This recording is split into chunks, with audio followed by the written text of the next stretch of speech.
I will say it's my fault we're running behind, so I think this is the first time we're starting the meeting late. So it is 6:08, May the 6th of 2019, and it's time to call the City Council meeting to order. Roll call, please. Yes, sir. Mr. Cavan? Mr. Austin? Here. Mr. Blankenship? Here. Mr. Eggers? Here. Mr. Hugen? Here. Mr. Richards? Here. Mr. Wertz? Here. So we have a quorum. Thank you. Mr. Wertz, prayer pledge, please.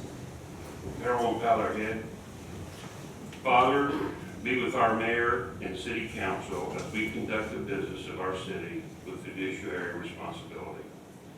Be with all of our candidates seeking public office in Franklin tomorrow, and allow our city to continue in its positive growth. Be with the military men and women around the world who provide our many freedoms, the Franklin Fire and Police Departments as our first responders for the safety of our constituents, and be with all city employees who provide the many services and make Franklin a fantastic city. Amen. Pledge allegiance to the flag of the United States of America and to the republic for which it stands, one nation, under God, indivisible, with liberty and justice for all. All right, thank you. This is the time we do our announcements, presentations, and public comment. And we do have one that I want to start out with, Tree City USA presentation. And when I became mayor a few years ago, 2 years ago, I asked Chip Warner, our Parks Director, how can we get back to being a Tree City USA? And Chip and Jim Farr and Councilor Wertz worked on this for quite some time. And I'm proud to announce tonight publicly that officially we have been awarded the Tree City USA. So we have a proclamation for that. Could I recognize all of our members? They're not all here. The Tree Committee for Franklin, Jim Crane, Joanne Cummings, Jim Barnett, Dana Marietta, Meg Jones, and Jim Farr, our city artist. Let's go here under city seal.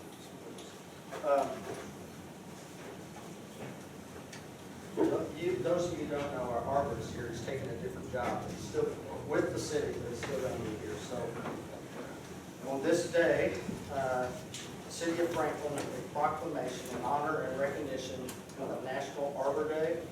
Whereas National Arbor Day was established in 1872 through the process to the Nebraska Board of Agriculture by J. Sterling Morton, and this day was set aside to inspire people to plant, nurture, and celebrate trees. And whereas Franklin, Indiana was named Tree City USA for the 13th year by National Arbor Day Foundation in honor of commitment to effective urban forest management. And whereas Franklin achieved Tree City USA recognition by meeting the program's 4 requirements: a tree committee or department, a tree care ordinance, an annual community forestry budget of at least $2 per capita, and an Arbor Day observation and proclamation.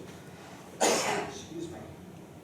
Whereas whereas this year the Franklin Arboretum will celebrate its 27th anniversary.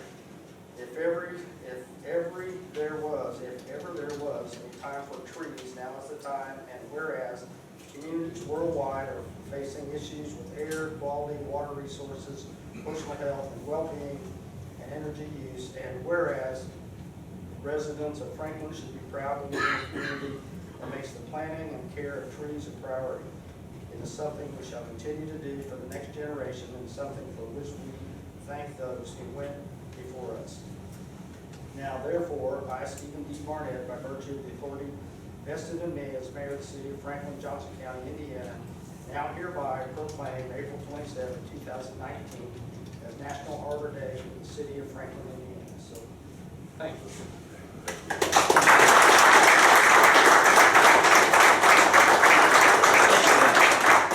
I just wanted to say that we did have a Arbor Day celebration down at the there we go, down at the urban forest, and up the other way, there we go. And we had a tree planting, we had proper mulching, we had a tree giveaway, we had lots of giveaways from U.S. Forest Service, from Bartlett, they had trees. We gave away pamphlets, informational pamphlets that we're going to continue to give away to the city. And so on behalf of the Indiana Arborists Association, we want to present Steve with this flag that he can fly wherever you can find a place. That's good. Thank you. Thank you guys for your work.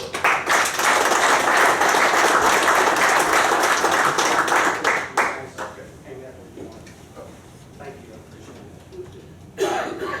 Thank you, guys. I think there's a lot of people don't realize all of the volunteers that we have, and this is a volunteer board that helps with stuff like this, so thank you. In the pamphlets are recycled paper, Oh, yeah. Absolutely. so you all know.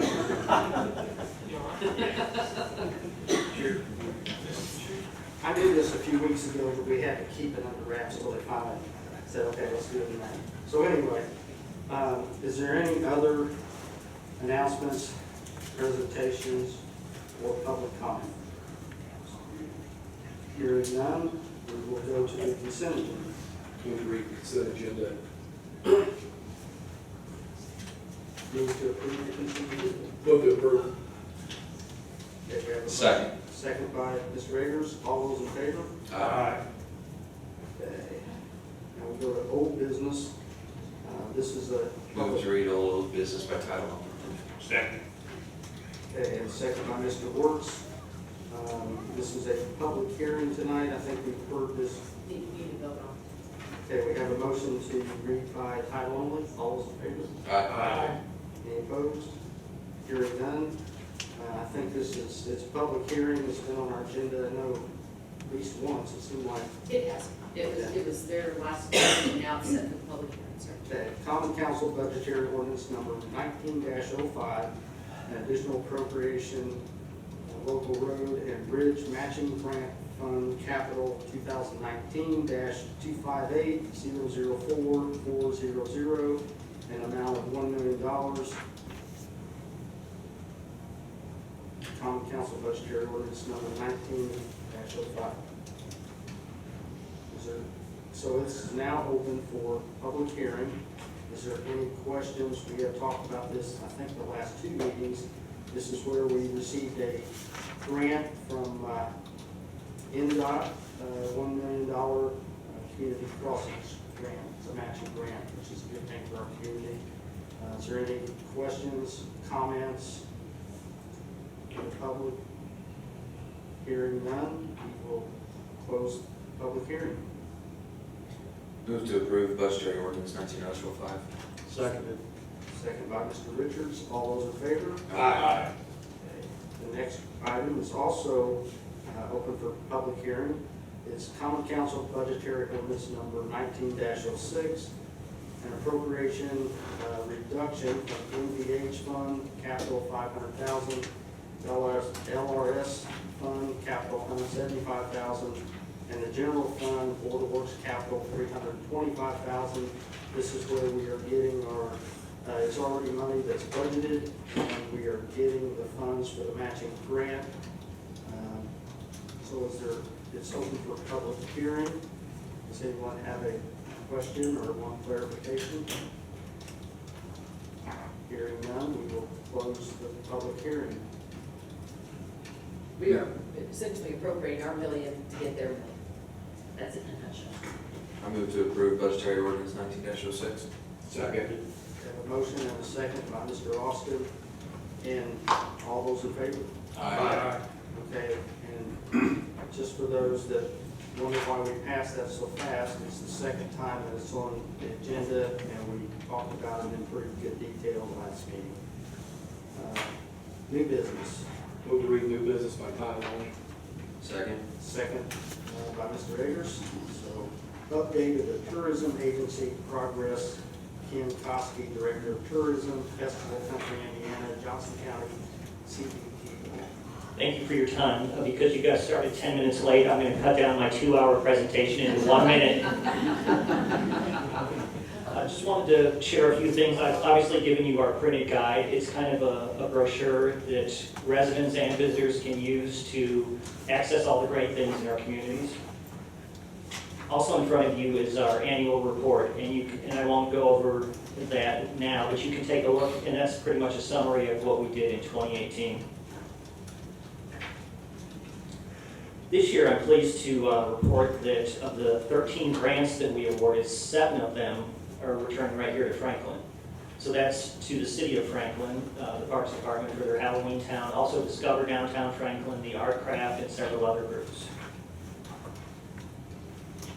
And if you check our Facebook page today, one of the travel writers, we've been hosting a series of travel writers to our communities here in Johnson County. And one of them just wrote about the Flying Frog and 1823 Bakehouse and some other sites. So that's, the mayor talks about some of the negative publicity that we've unfortunately had. It's kind of our role to generate that positive publicity and highlight some of the great things that we have going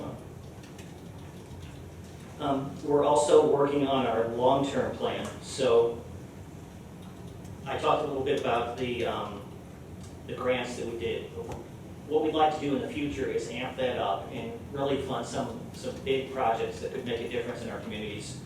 So I'll be meeting with the mayor, and I'll be doing this in communities across the county to talk if there's any big projects that you've been dreaming of, perhaps tourism, and maybe some grant funding to help bring those to fruition. And finally, we have secured the 2022 cover of the Indiana State Festival Guide. So I know you have not only our brochure in front of you, but also Discover Downtown Franklin. So a lot of these great events will be publicized not only by us, but we're going to get them on the cover of the state festival guide. So that's certainly a great thing that's coming up in a couple of years. And with that, I'll let you get to the rest of your business unless you have any questions for me. Can I would just note that from all projections, that I understand, the next big eclipse is to occur, and we're the epicenter in Franklin. And so I don't know, when you talk about big projects, I think that would be a huge project if the last one is any indication.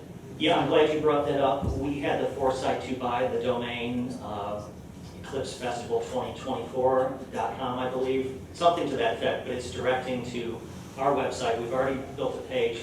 And we're going to be meeting with Discover Downtown Franklin and some of our counterparts to see if we can't organize an epic bash, because I attended a conference where somebody that was in the path of the last one really cashed in on it, and it was a great time for the residents, but they also brought in a lot of tourist dollars, and I'd like to do the same for our area. Great, great.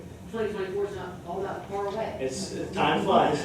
And we're working toward our amphitheater project to hopefully have that done in that 15-acre parcel in the flood buyout area, so that would come in about the right time. Yeah, we can't have a big party without music, so thank you for planning that so it's done by 2024. We hope it's done a couple years before that. Okay, certainly. Thank you. And I just want to say I think you did a great job and appreciate promoting not just Franklin, but yeah, the task of promoting the whole county, and we appreciate that. Well, I appreciate the cooperation that we've had, so great things ahead. Thank you. Yeah, are they getting these into the state rest areas? Yes, so our distribution plan, we don't, for example, send them to 8094 heading towards Chicago, but the rest areas that are heading this way, both from the north and south, they're in there. We send them to surrounding visitor centers, so if somebody's in Columbus or Bloomington or Indy, they would have the opportunity to pick one up, and as well as our hotel where somebody's staying, they can see that and enjoy our area versus like planning a day trip out to Indy. So yeah, all of those things plus about 3 dozen other places where we do that. Anybody else? Thank you. Thank you, Ken. Okay, now we get to the good part. Request approval of the yearly tax abatement compliance report. Development specialist, Mr. Ronnie Oliver. Good evening. Mr. Austin, would you like to start this? Yeah, I'm glad to. Council, we had a special meeting last Tuesday concerning the rest of the tax abatements for the city of Franklin, obviously. Just to let you know that each and every one of them was found in compliance. And it's my understanding that we have an additional document from Warm Tuning Systems tonight that we have not seen. So, I don't know if it's the council's wish to look at this tonight or just kick it back to the EDC and have us take care of it later. Yeah, and it's your call, gentlemen. It is your call. As you know, when somebody comes in for a tax abatement, we are required each year to review them and make sure that they have done what they've said they're going to do, and that's why they were presented to you to check on. Essentially, it goes to EDC first, just as a matter of process that we've done in the past, and it comes to the council, and you ultimately make the decision on how they comply or how they not comply. There is no, however, statutory requirement that it go to the EDC. And the reason that I asked Ronnie to ask you if you want to consider the one that is before you, we are required by May 15th, do I have it right? I think Yes, that's right. Chappell is here too. We are required by May 15th to certify to the county that they have met their requirements, or they do not get to get their tax payment. If they fail to do that, then they come back and they ask you to waive the May 15th requirement. So certainly you have no, you don't have to consider it tonight. My anticipation would be that if you don't, you will then get a request to waive the non-compliance that you frequently get when they haven't done it by May 15th. So ultimately, that's ultimately your decision. Since it was in, they are in compliance, and leave it to your discretion, because you certainly have that discretion. Kenny? This is the first time you've seen this one as well, right? It is. Do you see any, I mean, you're on the EDC, do you see anything that might be considered a red I flag? mean, you know, it looks like they're 8 shy of their employees. They do have 44 actual employees. Looks like their wages, their average hourly salary is $29.11, which is way above the county average, which we look at dramatically. So that's one of the things that guides us is pay and how they do that. So also the real property improvements have been met right at $911,000. Personal property improvements, looks like they're down $150,000 out of their target of $658,000. We would find them, I could say with confidence that we would find them in substantial compliance. And I will add, this is their first year to do the abatement. They were delayed a bit during their construction, so they may be phasing in more employees as they go. And with personal property, sometimes they just get a better deal than they thought they would. They let us know that they think they're gonna spend this much on personal property, and they get a better deal on the equipment, and that is all they will get the abatement on, is the number that they spent. Right. I'll move for approval of the memorandum regarding the two farming systems incorporated. I would second that. So we have a motion and a second by Mr. Austin. And your motion is that you find them in substantial compliance? Correct. Thank you, sir. It was embedded in there somewhere. That's what I thought I heard.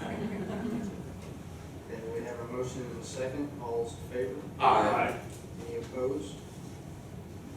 Hearing none, that passes. Okay, so what we have a long list, and I think what we've done in the past is that I read them, give the C number, 2019-06 as an example, CLF Cooper Franklin, and then read these, and then just to let you know that we found every one of these in compliance and with the unanimous vote. So not only the staff, but the EDC. EDC board. has looked at every one of these like we normally would. This is a very special circumstance. Correct. Personal. So moving forward, you want me to just go ahead and read them? Yes, Lynn? that's typically what we do, so we have some record that shows that we, as we're required to do every year, look at it. And you might only read the C2019 once.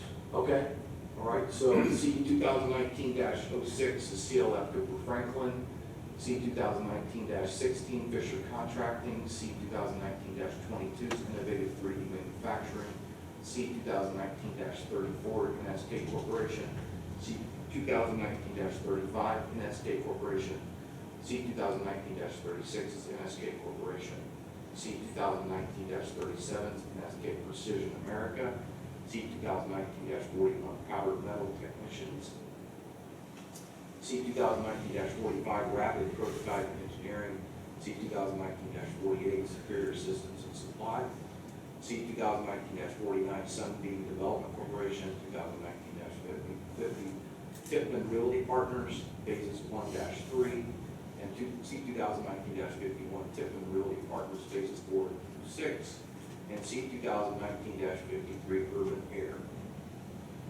Has all been found in substantial compliance.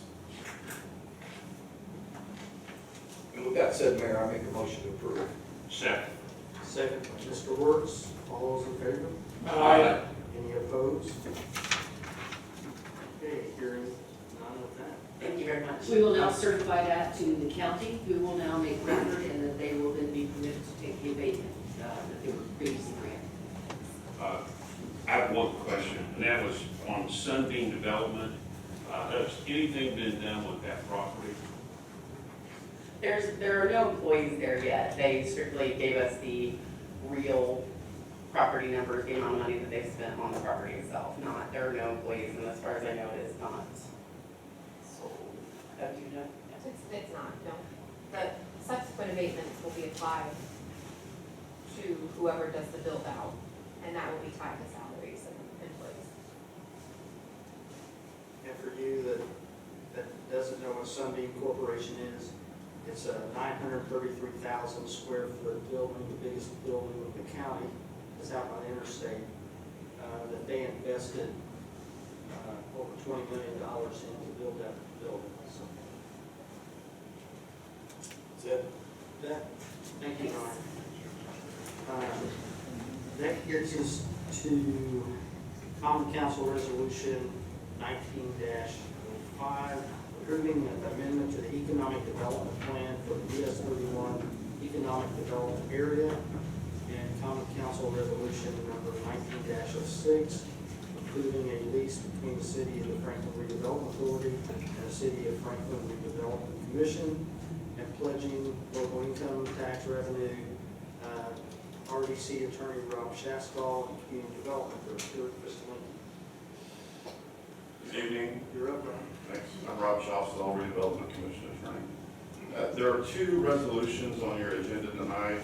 1905, which deals with the red map and the blue map that you see up on the screen and a little bit of yellow. And then 1906, and I'm going to ask you to table 1906, come back in 2 weeks on Monday, May 20th to do that one.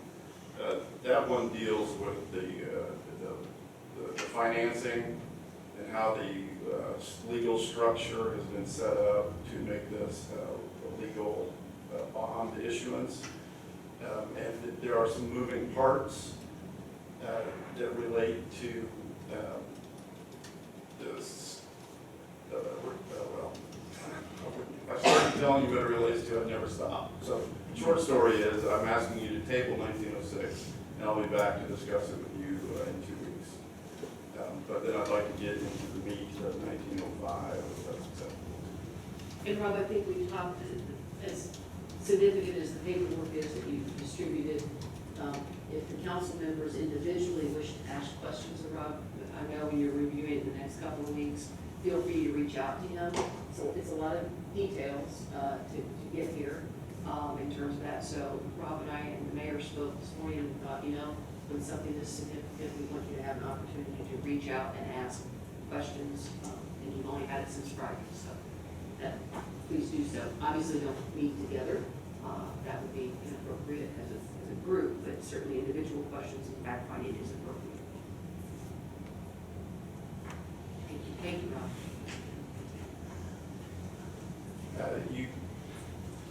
So I can talk about 1905, and then we can deal with 1906, and my request would be to table it. So with respect to 1905, the big picture here is that the Redevelopment Commission is trying to it do two things. One is expand the spending zone on the US 31 TIF areas. That's a coded sentence. What that means is that if you see the map on the screen, there's a red zone. That is the current spend zone of the money that we are collecting from the yellow hash mark zones. The southernmost yellow zone is the Kroger development and the surrounding strip mall area. The northern yellow hatched area is the Meyer development and the surrounding strip zones. So what's happening currently is that the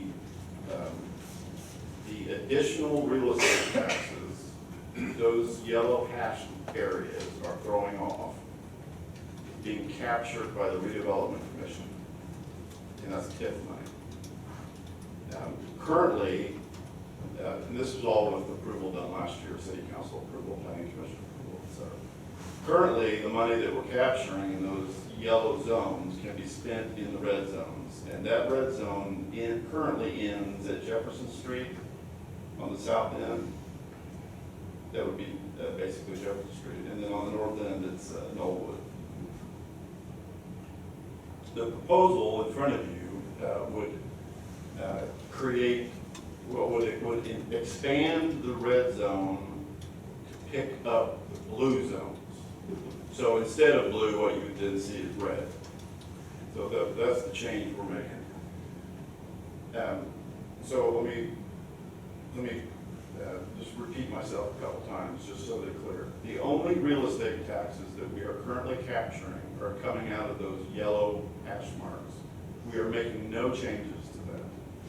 So we're not going to be capturing any other businesses' new taxes. We're not trying to expand what's called our allocation areas. That's point number one. So we're not capturing new taxes. But number two, we would be spending them in an enlarged zone that would pick up the blue areas. So on that northern blue zone, that gets us up to Israel Lane, I believe. So, which is nearly violent. And then the south blue zone would get us down following US 31 and ending with South Main Street on the south side of town. And the blue zone that seems to go off toward the east, that's tracking Youngs Creek and terminates there south of the courthouse. So this, your resolution 1905 does two things. The first thing would be to authorize that map change to pick up those blue zones.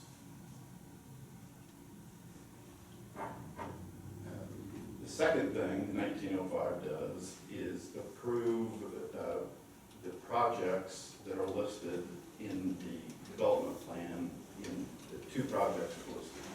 One is the Youngs Creek corridor development, which would include possible amphitheater, trails, pedestrian-friendly amenities, picnic areas, lighting, etc. And it would go into the area where the redevelopment commission has purchased that area, basically bought out Fast and Logan and the auction barn and Intershot Plumbing and Graham's Wrecker Service, and those businesses and buildings are going to be leaving, and that's going to become a greenway, pedestrian-friendly jewel for this community. Not every town has a Youngs Creek. I can say that if you don't live along a creek, you don't know what I'm talking about. But I do. And it changes the way you experience the land. Youngs Creek is an asset that this community has that a lot of communities can't claim and never will. You've got fresh water with ducks and wildlife and places where people can get lost for 5 minutes. And it can be a big deal for a community. And if we spend a little bit of forethought and a little bit of our TIF money, we can turn that into something serious for this town, that we're gonna be, our grandkids are gonna be glad we did. Because you just need to do it once, you just need to do it. So that's the Youngs Creek part of it. The second part, the second reason for the blue change would be to allow us to assist, the redevelopment commission, assist in what is planned, a planned redo of 31 from north to south. You may know from discussions in this room and in the media and at coffee shops that the state of Indiana is considering redoing US 31 from the south to the north. And it's a substantial redo. And that can happen without us being involved at all. And without our ability as people who live here to have any say in it. But if we got involved and did the engineering for that, we could have a seat at the table and we could have some influence in what that redesign looks like. So if we were to approve 1905, we would be able to use the TIF monies that are being thrown off out of those yellow hatched areas to do the Youngs Creek project and to pay for the engineering on the US 31 project if we went out into the market and issued a bond.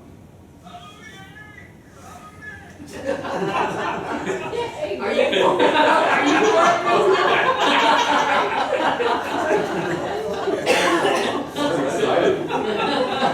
That's our community development director. Yay!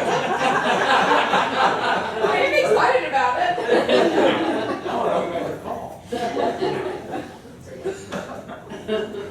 So the best guess that our experts have been able to give us so far is that Youngs Creek project might be in total $4 or $5 million. And the engineering costs of 31 might be $4 or $5 million.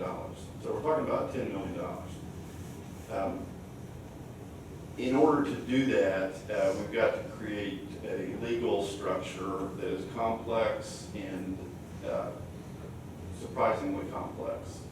And it's that complexity really that I want to talk to you about in 2 weeks. I think we would lose the forest for the trees if I got into that tonight. So tonight, what I'm asking you to do is to approve 1905, which would allow the redevelopment commission to spend US 31 TIF money on the engineering for the US 31 redo and on the Youngs Creek redevelopment. That's a lot, I know, so I'd be happy to try to answer any questions you have. I might back up and just remind you what this process is. The redevelopment commission has a written plan of what it does. That's called the economic development plan. And in order to change that plan, which is what we're doing, we need to have planning commission approval, which we received last week. We need city council approval, and then it will go back to the redevelopment commission on Tuesday, May 21st for a public hearing. So my plan here is that if I can get you to approve 1905 tonight, I'll come back on Monday, the 20th, we'll talk about 1906. If you approve 1906 at your meeting on the 20th, then another entity called the Redevelopment Authority will meet. The Redevelopment Commission will meet on Tuesday the 21st, and we'll keep moving. This is all designed, what we're trying to do is trying to meet a possible closing date on the bonds of July 22nd. So in order to keep that going, that's why you're seeing these in May. Okay, just, is there any questions here first from the council? What's the term? Not to exceed 25 years. It's probably, I don't know if it's important to know, but to date, there's been no dollars spent of what's been collected, for the most part. So, and I know that the redevelopment commission has engaged a firm that we've used on other actually a number of firms we're using, but we're using Jeff Peters' firm again, just to make sure that the amount that's being put off right now in revenue is sufficient to cover that bond issue. There is a possibility there may be more TIF dollars captured as more development goes on in those yellow areas.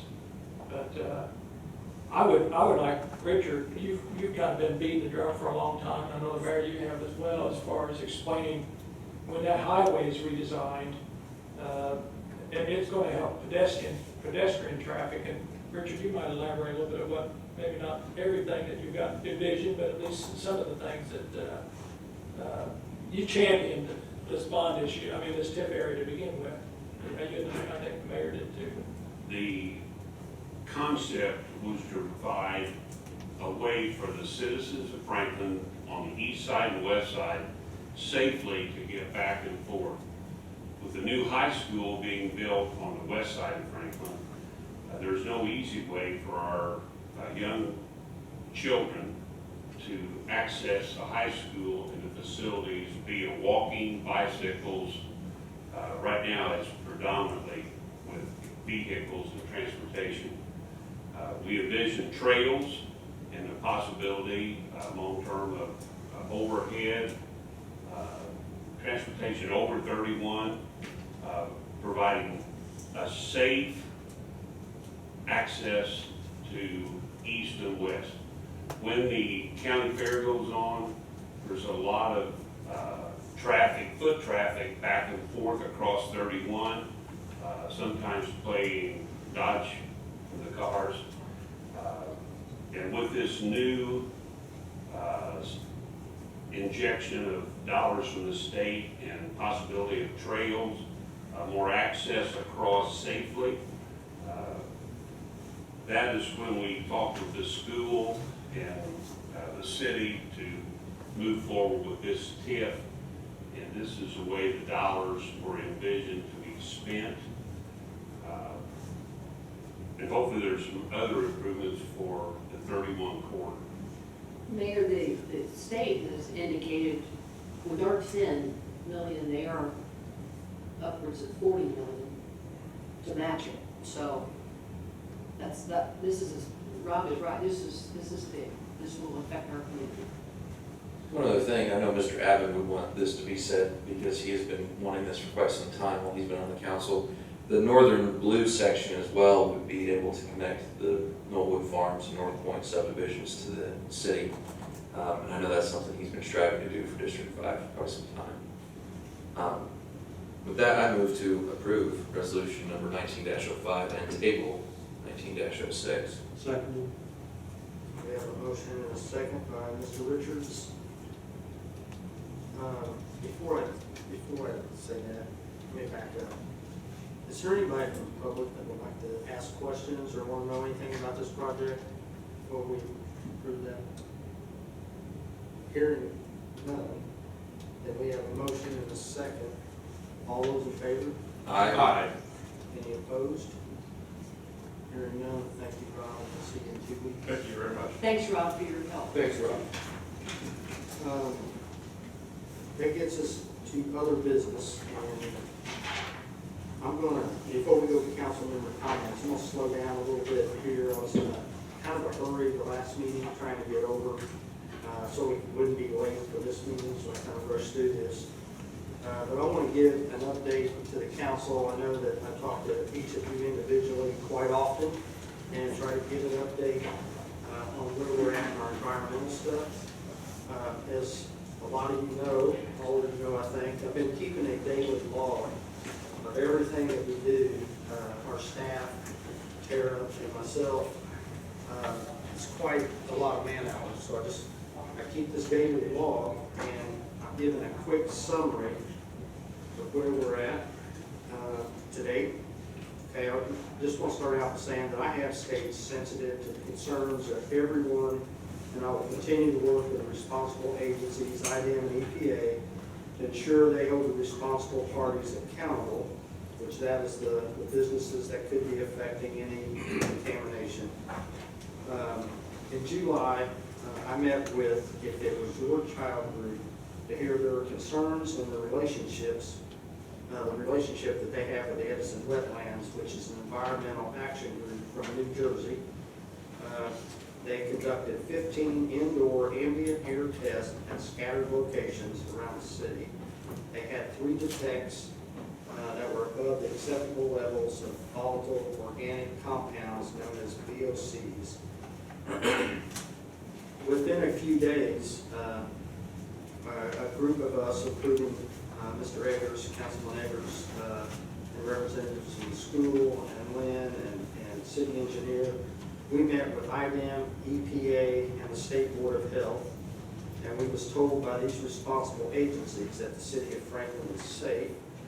And they also stated on a scale from 1 to 10, with 10 being the worst, that Franklin is a 2. So at that time, I told those agencies, well, that's good, you can tell us that, but I'm not going to go back and tell our community that, you need to come and prove it.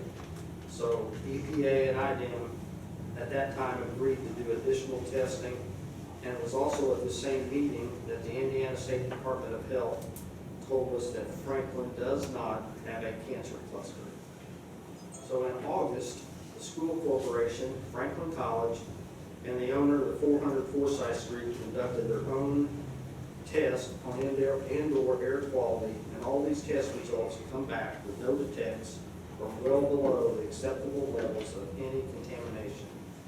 IDEM also held a public meeting at the Franklin High School, and IDEM also agreed to take ambient air samples and ground samples in several locations around the city. They tested over 25 water wells in the Paris Estate subdivision, and they retested one of the homes that Edison Wetlands reported to have bad air samples, and all test results come back with no detects or well below any acceptable levels of any contamination. All of these results were links to were put on the website with working with IDEM and EPA to add a bond for City of Franklin. In September, the city hired EnviroForensic to speed up the testing around the Amphenol site and to be a liaison between the city, EPA, and IDEM. They tested all of the Glendale Drive subdivision, no detects, and EnviroForensic did find high levels of VOCs on the corner of Hamilton and Forsyth Street around the sewer in the backfill.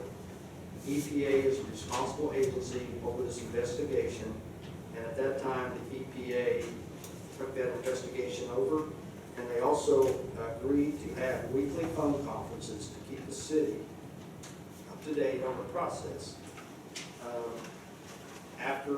Also at that time, the city held a joint news conference with all the TV stations out of Indianapolis, our local newspapers, the Indianapolis Star, with IDEM, EPA, and EnviroForensic to inform the public of all the findings to that date. Then in October, EPA continued their testing along Forsyth Street. At that time, they reported 37 homes that could be affected, and IDEM retested the other 2 homes that the Edison Wetlands had tested, and there were no detects in one of those homes, and one of the homes had a detect below the residential threshold in the basement around a drain. Also, that gets us to November. EPA continued their testing. They identified the boundaries of the contamination coming from the Amphenol site. EPA held a public meeting at the high school to update their findings. And I also announced at that meeting the commitment that Amphenol gave to me and the city of Franklin to clean up this site once and for all. And IDEM continued their investigation of the properties that their owner are over, which is the former Franklin Power Products, that's the 400 Forsyth Street, the Arvin's location, the Hoagland Cannon Factory, and the Webb Well Field. IDEM also tested at Warrior Oil. There was no detects. Edison Wetlands tested 8 homes in the Forsyth Street, which is the affected area from Amphenol. They had no detects. And we also received a letter from the Central Disease Control on November 16th, confirming that Franklin does not have a cancer cluster. Then in December, the EPA reported in their weekly phone conference that almost all the 37 homes that have been tested, less than 5 were impacted. And this is important, that the less than 5 homes that had detectable levels were not over the residential threshold, and that EPA did install a mitigation system in those 5 homes. Then in January, there was a government shutdown. However, I continued to meet with Amphenol on the plan to clean up the contamination, and they continued to work on the Forsyth Street area while the government was shut down. And IDM continued their testing at the Webb Wellfield and 400 Forsyth Street. In February, we resumed our phone conferences with the EPA, and they are working to expedite the cleanup on Forsyth Street. And Crossroads Engineering was hired by Amphenol to design and implement the project, and IDM is still testing at some of these sites that they are responsible for. Then in March, Franklin College request, they brought it to our attention that Franklin is being misrepresented by Ball State University, stating that they have found that we have a cancer cluster, and they asked, Franklin College asked that we act on this, and City Attorney Lynn Gray sent a letter to Ball State University asking for facts, and only facts be shared about our community by the Department of Journalism. Also in March, EPA finalized their testing, and the city is working with Amphenol and Crossroads to get an agreement for each party to divide the responsibilities to dig up all of the contamination and soil on Hamilton Avenue and Forsyth Street. We plan to replace the sewer and roadway from Hamilton Street to Ross Court at the expense of Amphenol. They're paying for this. IDM has been testing at the Holman Cannon Factory property. IDM has indicated to me they're just a few weeks away from our final assessment of 400 Forsyth Street. And at the end of March, Needham and Webb Elementaries did sub-slab testing. There were 9 tests at Needham, with 3 coming back above the recommended levels. There were 7 tests at Webb, with 2 above the recommended levels. The school closed a day early for precautionary reasons to do further testing over spring break. They had 44 indoor air tests at both schools. Those results come back with no detects for VOCs at the school, so they resumed school after the break. Environmental Forensic was contracted by the city at that time to do more testing coming from the Holman Cannon Factory site around the sewers that were headed toward the school, and do some groundwater testing. We got those results back last week. They are on our website, and I will tell you, in the groundwater sampling, there was no detects. Around our sewer, there was some detects at the Holman Cannon Factory site, but they went, as it got towards the school, there was no detects going towards the school. So they're still doing further testing to try to find that source. In April, EPA started working on their final steps to clean up the Amphenol site. IDM and Enviroforensic, they tested additional sites around the sewer and Copeland. The city also assisted the Inspector General's office by connecting them with the Parks Department to host a public meeting on May 8th from 6 to 8. We also assisted the EPA in setting up their public meeting to be held June the 5th at 5 p.m. at the Art Craft. So at the end of April, I want to talk about this one a little bit. At the end of April, April 27, 2019, the city received a call from a resident about sewage backup in their home.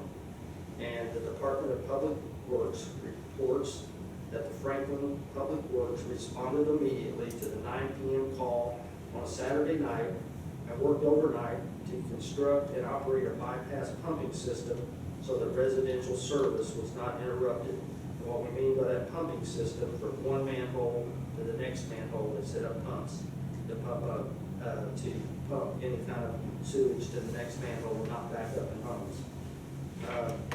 Residents in that immediate area were notified of the repair, and only one home was temporarily affected by the breach.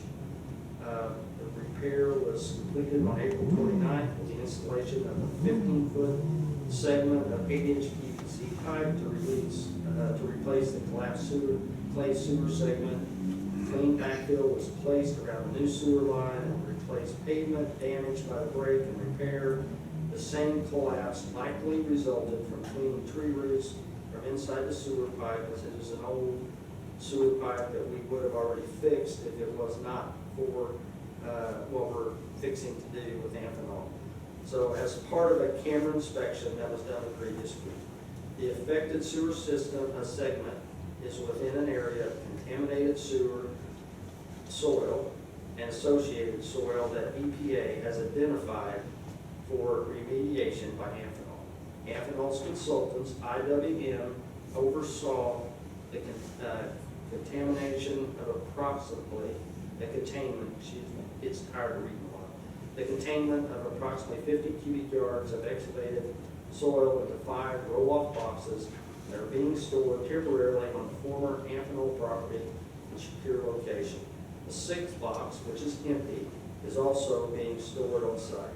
Samples taken from the excavated materials are being analyzed to determine the appropriate disposal of 5 boxes of soil based on IDM requirements. Those boxes will be shipped to their disposal location with 30 to 60 days. During the repair, the city called IDM to ensure the environmental concerns were being appropriately addressed. So I'll talk about that just a little bit. I get a call at 11 o'clock on Saturday night to tell me about it, and my first response is we need to talk to IDM, EPA, and of course you couldn't get a hold of anybody that night, so we manned those pumps all night long. And then Saturday, we made phone calls. I got a hold of IDM to make sure they're aware of how to address this for safety for our people. And also EPA was contacted by IWM, the contractor that Amphenol has, to make sure everything was handled in the right manner it should be. So, I'll kind of be redundant here a little bit. To allow the sewer repair to occur, EPA allowed Amphenol to temporarily shut down the groundwater remediation system located on the Amphenol site. The treatment system operation resumed May 2nd, 2019, following inspection and confirmation of the sewer repair. According to the EPA, the temporary shutdown of the system does not pose a risk to residents, and it is routinely the treatment system is taken offline for short periods of time to allow for systems maintenance and adjustments. Then tonight, here in May, our first meeting, the Board of Works approved the agreement between Amphenol, Crossroads Engineering, and the city to start work on the Forsyth Street, start the engineering part on Forsyth Street. We also, just today, met with the Inspector General's office regarding the involvement of the EPA in our community. And I also want to make one other thing clear. Whenever we hear that our water is bad, there is nothing wrong with our drinking water in the city of Franklin. Indiana American Water supplies our water. They also supply water to other communities in our county and to a lot of other communities in the state of Indiana.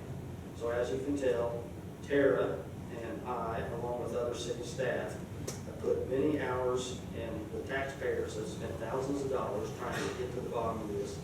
And I am proud of the professionalism that my administration has shown as we work toward a conclusion. And there will be a conclusion. We just have to be patient and we'll get there. One more page to report.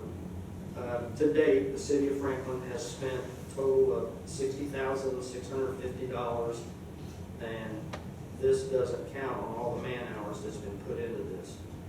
And I want to also report on some of the environmental success stories that probably doesn't get out there like it should over the last 2 years. Duke Energy, under IDM direction at 249 West Jefferson Street, they disposed of 90 triaxle truckloads or 2,000 tons of soil, cleaning up one of their old sites. The co-op at 750 Hamilton Avenue, under IDEM direction, removed 75 triaxle truckloads, or 1,650 tons of soil. At 55 East Court Street, we had soil and an old dry cleaning tank removed. That was also under IDEM's direction.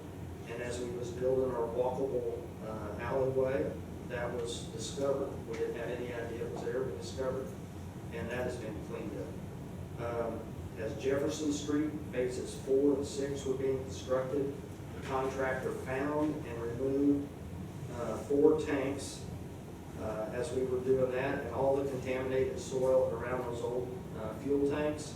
That was also under IDEM direction, and that cost the city, on top of the $67,000, that's another $55,000 that we paid to have that done.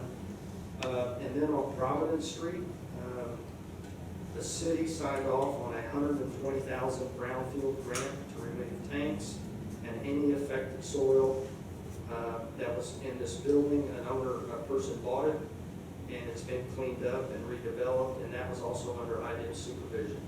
And now we are working on the plan with Amphenol to get that cleaned up. June 5th is at the Art Craft. The EPA will be there to talk about that, what they found, and how it's going to be cleaned up. So I'm pretty proud of what the city's done. Also, real quick, I'll just tell you that the Inspector General's office is here, and they want to talk to anybody that wants to talk to the Inspector General's office on how things are going. Or I know some council members afterwards. We can't have a quorum, of course, if you don't want, but I did recommend we talk to the Inspector General's office on any questions that they might have. So I hope I've kept you up to date. I know this has been a task for everybody. We've all heard it, and I'm pretty pleased on what we're doing and how we're moving forward. So that's all I have. Is there any questions in the public that anybody would like to get up and say anything? I mean, now's the time to do it. If anybody has any questions or... Mayor, I have a question. Yes, sir. I think you answered it already, but early in your presentation, you indicated that EPA stated that they would communicate with you on a regular basis. Have they fulfilled that commitment? We have a phone conference every Wednesday, and I've asked several council people to be there. I know we've had some there. We had a school superintendent at one. Yes. I've observed you in RDC meetings, and if you feel like there are situations where somebody's not coming forth with a good answer, or they're hiding something, or I don't want to use a bad word on it, but you normally call them out on that. I would expect in this situation, if you feel like you're not getting good answers from either IDEM or EPA, that you would call them out. Have you ever had to kind of get into that kind of mode with them? I've asked a lot of questions, but I haven't had any time that I felt like that I've been lied to or covered up with. Okay. Anybody else? Thank you for the update, Mr. Mayor. Well, so if there isn't anybody in the audience who wants to ask a question or anything, I guess it's time to go to council member comments. So we'll start with Mr. Austin. Appreciate the police officers' efforts on Jefferson Street during the construction time. I say it every meeting, but appreciate the extra patrols. I have nothing to report. Mr. Works. No comment.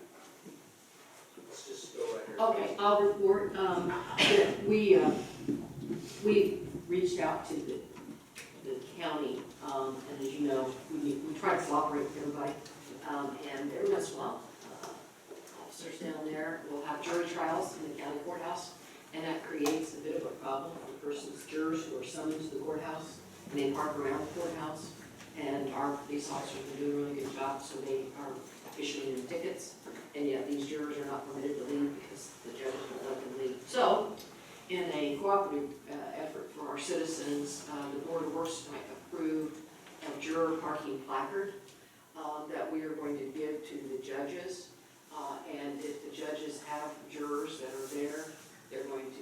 this, date it, and then the jurors can put this in their window, and we will not ticket them during that specific provision of juror duty. It will only be valid if the judge actually signs it and gives us a date as to when it is, but I think it will certainly be, I think it's confusing for a lot of county folks, that they come here, they don't know where they're supposed to park, if they can park, and the judges know that. So I think it's a nice cooperation agreement for the citizens that we'll do. So I'll be going to the commissioners next meeting, when we're doing this, and see if we can help some folks.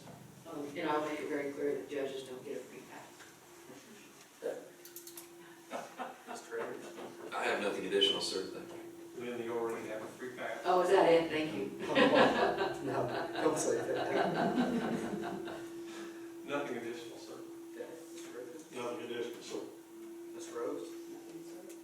Okay, it's last chance. Anybody else? Move to adjourn. Second. Motion and a second. I heard Ms. Rose. Yeah. All those in favor? Aye. Aye.